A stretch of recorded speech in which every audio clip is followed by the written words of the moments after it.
É a vós, Senhor, que eu dirijo a minha prece, e de manhã já me escutais. Desde cedo eu me preparo para vós, e permaneço à vossa espera.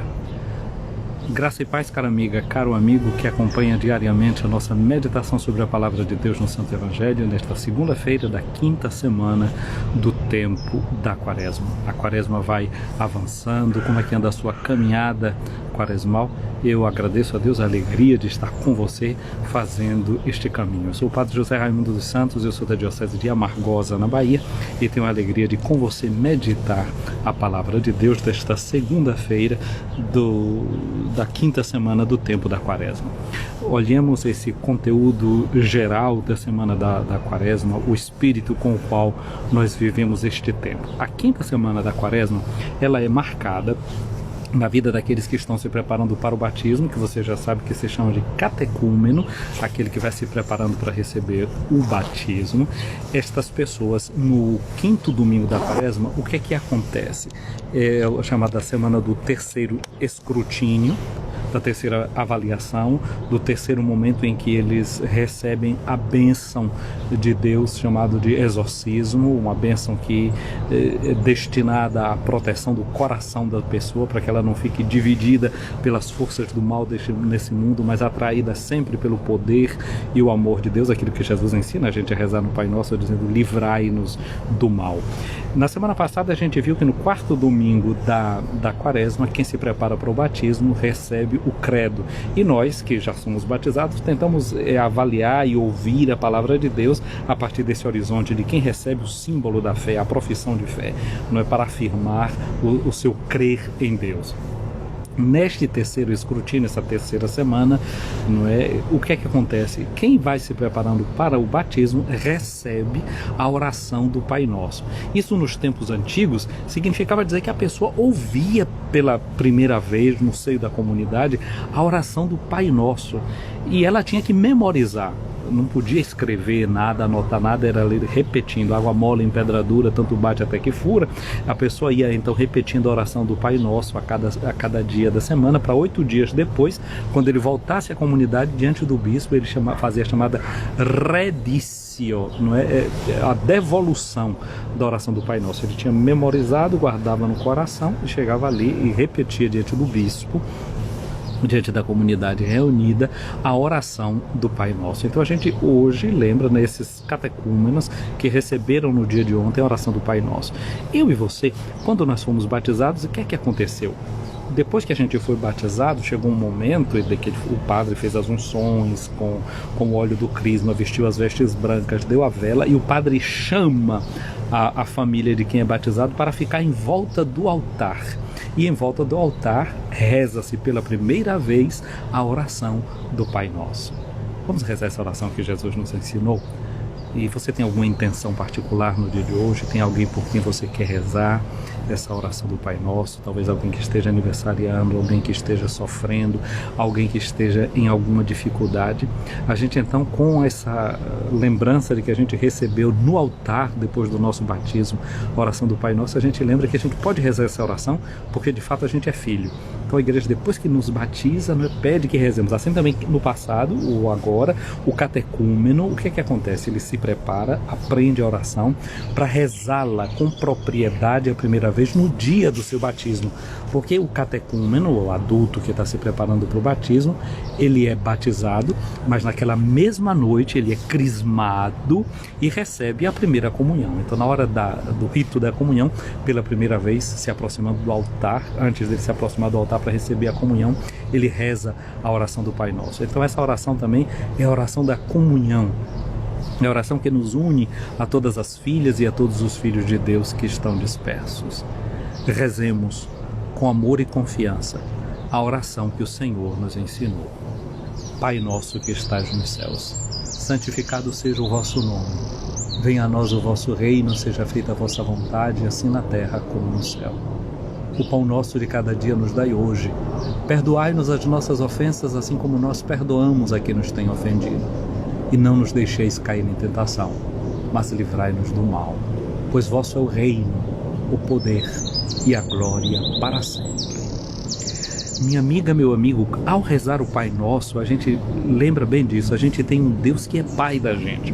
A primeira leitura que a liturgia coloca para nós no dia de hoje é do livro de Daniel, capítulo 13, versículos de 1 a 9, depois os versículos de 15 a 17, de 19 a 30 e de 33 a 62. É uma leitura longuíssima. Eu me lembro que uma vez, da jovenzinho, e esse tempo ainda fazendo um pouco de calor, eu dei umas 2 cochiladas na igreja enquanto faziam essa leitura, que eu considerava muito longa. Graças a Deus o tempo passou e agora eu não adormeço assim em qualquer coisa. Mas olha só, essa leitura longa conta uma história muito preciosa de uma mulher chamada Susana. E é interessante que quando morre uma pessoa, o padre faz se o padre estiver presente, né, ele faz uma encomendação imediata da alma daquela pessoa que faleceu, e ele lembra, por exemplo, a figura dessa mulher Susana, que assim como Susana foi liberta de falsas testemunhas, assim também a alma daquela pessoa que termina de morrer seja liberta das falsas acusações que o tentador pode levantar contra aquela pessoa. Ora, essa mulher Susana, ela era uma mulher bonita, ela era vistosa, ela estava num jardim tomando banho, e 2 juízes lá da cidade viram Susana e se interessaram por ela e fizeram uma proposta para ela, mas Susana resistiu.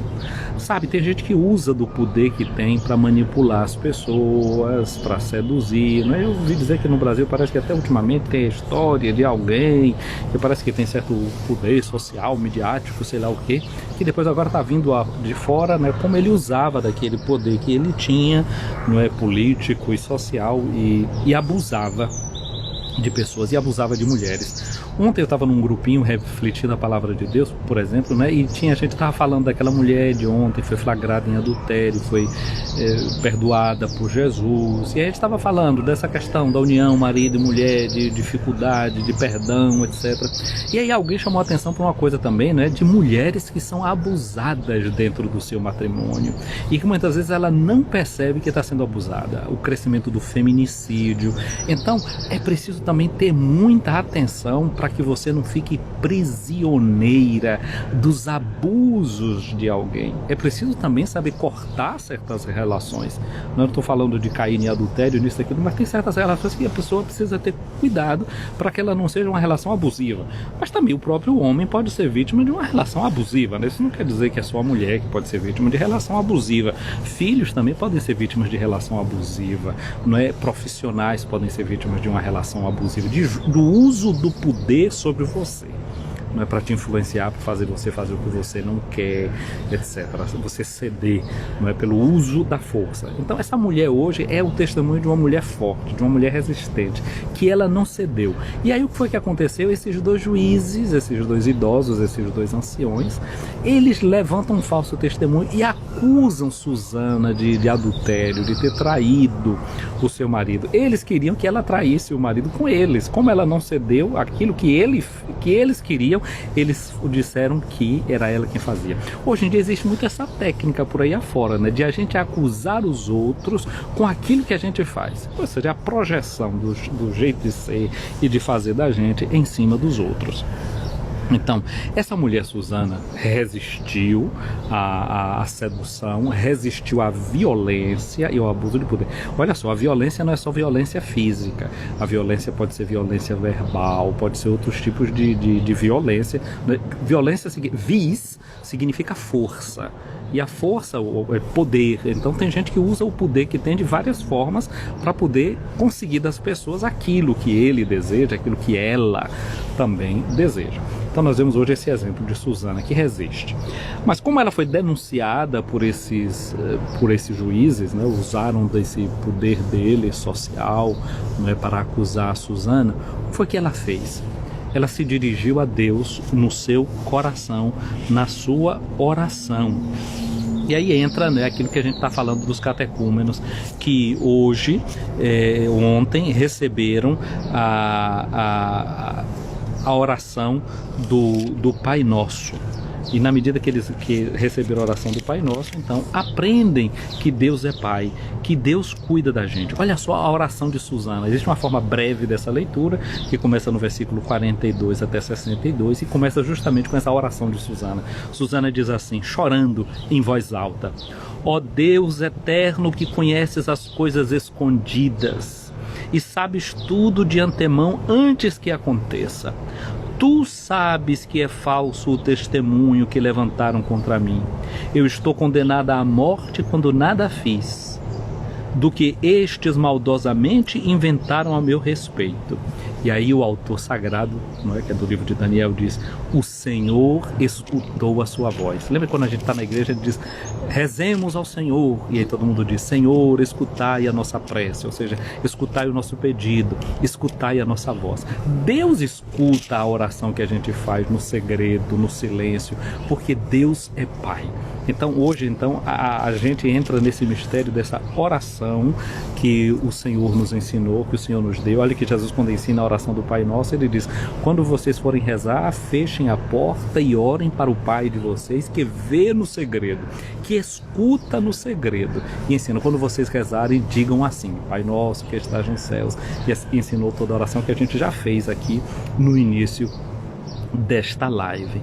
Portanto, a oração do Pai Nosso. O Pai, o evangelista, o apóstolo Tiago, na sua carta, diz que Deus é o Pai das luzes. Deus é Pai e é o Pai das luzes. No credo a gente diz que Jesus Cristo é Deus verdadeiro de Deus verdadeiro, não é? Que ele recebe dessa mesma luz do seu Pai. E agora no Evangelho de hoje a gente vai entrar nesse mistério da luz do Pai e no mistério da luz de Jesus. Olha o que o Evangelho de hoje nos diz. O Evangelho de hoje é João no capítulo 8, versículos de 1 a 12. Ou melhor, de 12 a 20. Ontem, que era de 1 a 11, e o evangelho de hoje continua o evangelho de ontem, que é aquele evangelho de Jesus com a mulher adúltera. Hoje continuamos do versículo 12 até o versículo 20. Nós já sabemos, Jesus está em Jerusalém, é a festa das cabanas. A gente sabe, durante a festa das cabanas, as pessoas ficavam nas cabanas dormindo do lado de fora. Agora, pensa aqui numa coisa. Estão todos do lado de fora, dormindo em cabanas, não existia energia elétrica, não tinha postes de luz elétrica. Como é que o povo fazia para iluminar a noite? Fazia tochas. Então a festa das cabanas era essa festa em que tinha muitas cabanas organizadas, ramos. A procissão de ramos que a gente tem hoje vai fazer no domingo que vem. Lembra um pouco esse mesmo estilo. Em Israel era assim, eles com os ramos de oliveiras, com os ramos de outras folhas, faziam essa festa das cabanas, com essa esperança de que viria o Messias, né? E eles poderem cantar Hosana, que significa viva!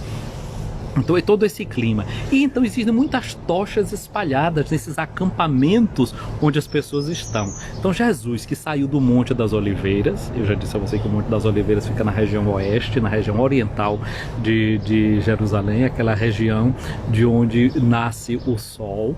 Essas tochas que ficam acesas, elas são alimentadas com óleo, o óleo da oliveira. Então a noite iluminada por essas tochas que estão ali brilhando durante a noite. Certamente Jesus, ao fazer esse caminho, quem sabe levava logo também uma tocha na mão, os seus discípulos, ou tochas pelos caminhos, a noite iluminada com as luzes das estrelas, certamente, né? Que a festa das cabanas tinha esse elemento poético, belíssimo, de a gente poder olhar para o céu, de contemplar a lua, de ver as estrelas. Como é bonito isso, né? Mexe com o coração da gente. É uma festa com um certo romantismo.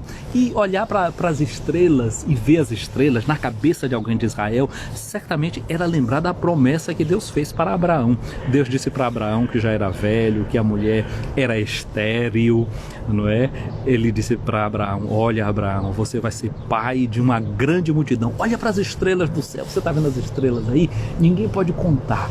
Então você vai ter filhos mais do que essa quantidade de estrelas. Você sabe que todos nós que temos fé, a gente se considera filho de Abraão, que temos fé do Deus que é um só, o único Deus vivo e verdadeiro. Acho que Abraão ficava assim contando as estrelas do céu e se perdia contando as estrelas. Na minha região diz que quem fica contando estrela nasce verruga no dedo, né? Então, se é verdade que se isso acontecesse, o dedo do pobre do Abraão devia ser cheio de verruga, de tanto ele ficar contando as estrelas do céu. Tá bom, então voltemos pro texto bíblico aqui. Jesus, esse é o panorama, né, de Jesus que sai e vai para o templo. Aí aconteceu aquela cena de ontem, aquela mulher que estava ali naquela zona do templo, onde tinha também o tribunal do Sinédrio, levam aquela mulher para lá para Jesus julgar, e Jesus no final diz para ela: ninguém te condenou, eu também não te condeno. O juízo de Jesus foi esse juízo, não um juízo, ele não deu para aquela mulher uma sentença de morte, ele deu para ela uma sentença de vida. Vai,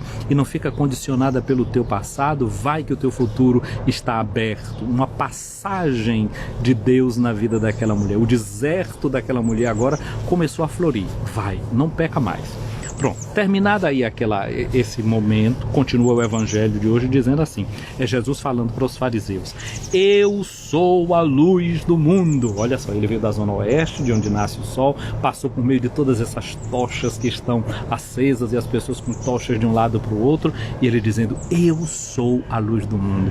A verdadeira luz é ele. Mas gente, você sabe de uma coisa? Jesus disse também para você e para mim, o evangelho de Mateus, né, lá no Sermão da Montanha, Jesus diz assim: vocês são o sal da terra, vocês são a luz do mundo. Ciao Gianni, ti vedo qui, un saluto a tutta la Sardegna che si fa presente a questo streaming. Allora, tanti saluti a voi e salutatemi anche Don Salvatore, ecco qua, os amigos da Sardenha que estou vindo entrar aqui nessa nossa live. O meu abraço para ele. Atsibiri prestos, como se diz na língua sarda, né? Até a próxima, se Deus quiser. Então Jesus entra, né, nesse momento ali de diálogo com estes fariseus e diz para eles, né, quem me segue não andará nas trevas, mas terá a luz da vida. Quem me segue não andará nas trevas, mas terá a luz da vida. Quem segue a Jesus significa quem faz a mesma coisa que eu fiz. O que foi que Jesus fez? Ele não condenou aquela mulher, ele não jogou mais peso em cima dela. Isso significa, se a gente tiver esse mesmo estilo de misericórdia, se arder no nosso coração aquela mesma misericórdia que tinha no coração de Jesus, a gente vai ter a luz da vida. Porque a gente sabe que a gente precisa de luz para poder viver, como a terra precisa do sol, como a vida precisa da luz, diz o Padre Zezinho em uma de suas músicas, né? Eu preciso de Deus, a gente precisa dessa luz de Jesus. E onde tem a luz, vai ter a vida, não é? A gente vê tudo aqui, período de primavera, tudo está ficando verde. Por quê? Porque foi feita a fotossíntese. E a fotossíntese, o nome já diz, fotos significa luz. Só pode ter o verde, só pode ter o vigor se tiver luz. Se uma plantinha não receber a luz, o que acontece com as folhinhas delas? Começa a amarelar e começa a cair. Cair é uma palavra para pecar. Pecado se diz a queda, não é alguma coisa que cai. Então a gente precisa dessa luz de Jesus para não pecar, para não cair, para não falhar, para se manter de pé, para continuar crescendo na direção da própria luz. Nós somos também luz para o mundo. O mundo precisa da nossa luz, e a gente vai ser luz na medida que a gente for sempre assim, seguindo Jesus, tendo o estilo de Jesus, que é estilo de vida e estilo de misericórdia. Mas os fariseus, quando escutaram Jesus falar isso, eles disseram assim: o teu testemunho não vale, porque estás dando testemunho de ti mesmo. Aí Jesus respondeu para eles: ainda que eu dê testemunho de mim mesmo, o meu testemunho é válido. Olha que segurança de Jesus. Alguém que se conhece, se reconhece, sabe o seu valor, porque conhece a sua origem. Ele diz: porque eu sei de onde eu venho e para onde eu vou. De onde é que ele vem? Vem do Pai. E vai voltar para o Pai. Nós escutaremos Jesus dizer isso: eu vou para o Pai, vou voltar para o Pai. Assim você e assim eu também, nós viemos desta luz de Deus e voltaremos para Deus. Então por isso que a gente é luminoso e é luminosa e é iluminador. É interessante, porque até fisicamente falando, a gente emite calor. E por que é que a gente tem calor? Porque a gente tem energia. Os olhos da gente não conseguem ver a luz que a gente tem, não é? Mas existem certos aparelhos que justamente podem medir essa emissão de luz. É uma luz que os olhos não conseguem ver, não é? As ondas de luz têm os raios ultravioletas, infravermelhos, etc. Esse tem um tipo de raio, tem um tipo de luz que que a vista da gente não alcança, mas que a medicina pode usar, não é, para fazer nas obturações que a gente faz, nisso, naquilo outro, para usar como miras, não é, para fazer uma série de procedimentos que a ciência hoje em dia faz com esse raio, com esses raios, com essa luz que o olho da gente não é capaz de ver, mas que ela está ali fazendo o seu efeito com luz, não é? Com luz. Raio laser é raio de luz, né? Aquilo que você não está vendo, mas que ela está ali funcionando, fazendo o que ela pode fazer com toda a força. Aliás, o que você vê, mas que faz até mais do que aquilo que você imagina, mais do que somente iluminar, não é, esses raios. Então, agora Jesus está dizendo assim: mas vós não sabeis de onde eu venho, nem para onde eu vou, vós julgais segundo a carne, eu não julgo ninguém. Olha o que Jesus disse para aquela mulher ontem: eu não te condeno. Ele não veio para julgar no sentido de condenar a gente, ele vem para dar a gente a possibilidade de sair do pecado, porque Jesus realiza aquilo que Deus quer. O que é que Deus quer? Ele não quer que o pecador pereça e morra, mas que ele se arrependa e tenha vida. Jesus disse: eu vim para que todos tenham vida e tenham vida em abundância. Então Jesus diz aqui uma coisa: vós julgais segundo a carne, eu não julgo ninguém, e se eu julgo, o meu julgamento é verdadeiro, porque eu não estou só, mas comigo está o Pai que me enviou. Tem uma música: ó, cuidado comigo que eu não ando só. Gente, nós não andamos sós, não.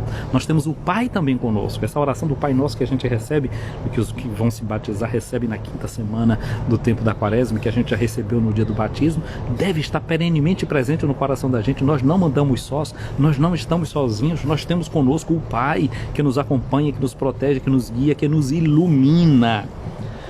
Diz Jesus: na vossa lei está escrito que o testemunho de duas pessoas é verdadeiro. Ora, eu dou testemunho de mim mesmo, e também o Pai que me enviou dá testemunho de mim. Perguntaram então para Jesus: onde está o teu Pai? Jesus respondeu: vós não conheceis nem a mim, nem o meu Pai. Se me conhecesseis, conhecerias também o meu Pai. E Jesus disse estas coisas enquanto estava ensinando no templo, perto da sala do tesouro, e ninguém o prendeu, porque a hora dele ainda não tinha chegado. Gente, essa tranquilidade de Jesus, essa serenidade de Jesus para enfrentar a vida, para enfrentar as dificuldades. Vemos o que aconteceu naquele momento ali, porque ele tinha curado aquele homem no dia de sábado. Vimos agora, mais do que alguém que tinha uma paralisia, nós vimos aquela mulher que também tinha, o seu pecado era correto, tal, todo mundo sabia o que ela tinha feito, mas que Jesus não condena, oferece para ela uma nova possibilidade de vida. Ele então vai nos ensinando que a gente pode confiar em Deus, que a gente pode confiar no seu amor e na sua misericórdia, pode continuar a vida com a cabeça da gente erguida, porque Deus está no nosso coração e o amor dele deve ajudar a nossa transformação. O amor dele deve ensinar a gente a buscar novas pistas. É muito bom a gente ter essa presença de Deus dentro de nós, que nos confirma no bem e nos convoca para fazer o bem também. Vamos hoje pedir a Jesus essa graça de segui-lo, para que a gente não permaneça nas trevas, porque nas trevas a gente não consegue nada de bom. Santo Agostinho dizia assim: Senhor Jesus Cristo, Tu és a minha luz interior. Ajuda-me para que eu não fique conversando com as minhas trevas. É muito bonito esse canto que se repete muito lá em Thésée. Aliás, ontem eu fiz uma postagem, um Reels, que era justamente um bocadinho de sombra e esse canto de fundo, né? Jesus le Christ, lumière intérieure, ne le sais pas, mes ténèbres me parlent. Jésus le Christ, lumière intérieure, donnez-moi d'accueillir ton amour. Jesus Cristo, Tu és a minha luz interior. Não permitas que eu fique dialogando, conversando, permitindo que as minhas trevas falem para mim. Jesus o Cristo, Tu és a luz interior. Que eu saiba viver do Teu amor. Que a gente possa fazer isso, deixar que essa luz de Deus entre no mais profundo de nós e a gente possa viver dessa luz que nos vem de Jesus. Gente querida, peçamos a bênção dessa luz que vem de Jesus para cada uma e para cada um de nós. O Senhor esteja acima de ti para te proteger, à tua frente para te guiar, atrás de ti para te defender, ao teu lado para te acompanhar, dentro de ti para te abençoar. Que a bênção de Deus Todo-Poderoso, o Pai, o Filho e o Espírito Santo, desça sobre ti, minha amiga, meu amigo, e permaneça para sempre. Então, eu quero saudar algumas pessoas que eu estou vendo que estão aqui presentes nessa nossa live. Deixa eu fazer aqui, cheguei aqui ao ponto. Aline, um abraço para você aqui acompanhando essa nossa live, um abraço para a Odaleia também, para José de Lima, um abraço para você, graça e paz. Odaleia, parabéns, sábado você completou mais um ano de vida, não é? E a alegria estar aqui, você sempre com a gente, que você vá enchendo o mundo dessa luz que está dentro de você, essa luz que te habita, né? A gente costuma dizer, quando no aniversário, chamar de mais uma primavera. A primavera é justamente esse momento em que a natureza se refaz, se retoma, né? E você começa um novo ano, não é? O teu ano pessoal começou no sábado passado, então que esses 365 dias que você vai ter daqui para frente sejam iluminados e iluminadores, e que você lance luz por onde você passa. Um abraço aqui para Darcy Sampaio também nos acompanhando, Deus te abençoe, paz e bem para ti. Para Claudineia Nascimento, um abraço para ti. Aline está dizendo aqui, né? Ele nos escuta, lembrando daquela oração de Suzana. Estou aqui, Gianni e Ada, não é? Sono Gianni Ada, a voi un caro saluto, non so se siete ancora qui ad accompagnare perché ormai in una lingua che non è la vostra italiana è più difficile, ma comunque grazie di esserci e di essere passati qui in questo streaming. Então, a Aline também está aqui dizendo, né? A luz dos raios do sol sobre a sua cabeça estão ilustrando a live. Oh, que bom, tem luz. Estou precisando de vitamina D, viu? É assim, Aline. Consa Rezende, um abraço para você, Deus te abençoe, Deus te guarde. Mãe de Pentecostes, aqui, esse grupo aqui, chegando, passando por aqui, Deus abençoe vocês, uma semana abençoada. Gente querida, eu vou salvar a live. Como sempre, os comentários de vocês são sempre muito bem-vindos. O curtir é uma coisa que faz bem para esse tipo de live que a gente deixa. Vamos salvar lá no nosso canal do YouTube, o canal Padre José Raimundo Escutando a Palavra. Vamos deixar lá no nosso Facebook, na minha página, a página Tua Palavra é Lâmpada para os Meus Pés, e no meu perfil pessoal. Vamos deixar lá essa live também. Curtam, comentem, é sempre uma alegria. Vai virando um espaço como uma espécie de círculo bíblico, né? Cada vez que vocês deixam lá comentários e dão o ponto de vista e o aprofundamento de vocês. E dali, muitas vezes, eu cavo inspiração para outros momentos e para aprofundar a palavra. Não pense que o que você deixa ali, eu não vou pensar sobre aquilo, não. Então, por isso é que eu peço, é que eu insisto, porque vocês me ajudam, vocês me evangelizam. Fiquem com Deus. Uma semana abençoada para todos nós.